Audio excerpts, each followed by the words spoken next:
Hi, this is Sarah Lingra, and I am going to be showing you today how one application of using the major 2-5-1-4 chord progression.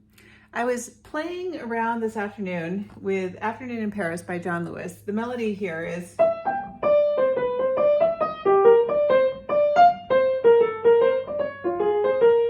and this piece is built up with a lot of 2-5-1s, and it's going between major and minor chords. It's kind of like Satin Doll in the fact that you're doing a bunch of 2-5s and you're moving from one chord to the next, one key to the next key.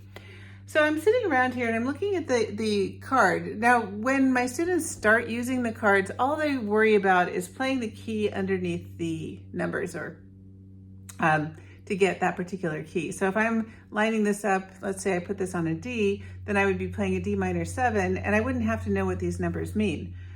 However, the more they play, the less they are stressed out about playing these keys, because their hands are starting to form those shapes in advance of playing. So then what they start noticing is that the chord is actually built, the minor 7 in this case, is built with a 1, flat 3, 5, flat 7.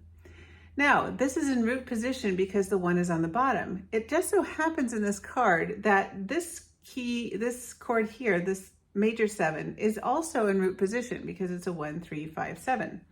So the difference between a major 7 and a minor 7 is a flat 3 and a flat 7.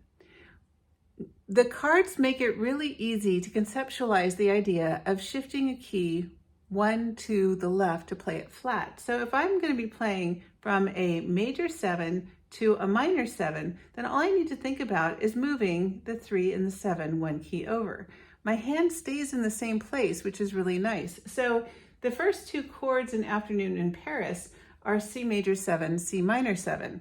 And so I can use the card two ways. The first way I can do is I can put the card on the C and play the C major 7, and then I can shift the purple arrow to the C and play the C minor 7. Or I can put the card back at this one, and then I can think to get from a C major 7 to a C minor 7, I move the 3 and the 7 one key over. So major 7, minor 7.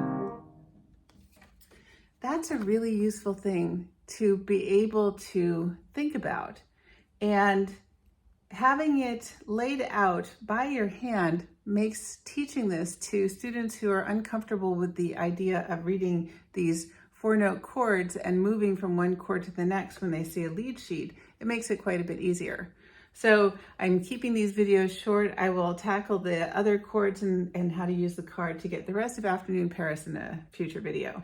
But anyway, the difference between a minor 7 and a major 7 is simply that flat 3 and flat 7. If you want to move from one to the other, you can either shift your card from 1 to 2, moving this down so you're playing on the same key, or you can think about the idea of going from a minor 7 here by simply moving the 3 and the 7 one key over. Anyway, thanks a lot for paying attention, and yeah, Afternoon in Paris is really fun to play. So I hope you play around with it too. Thank you.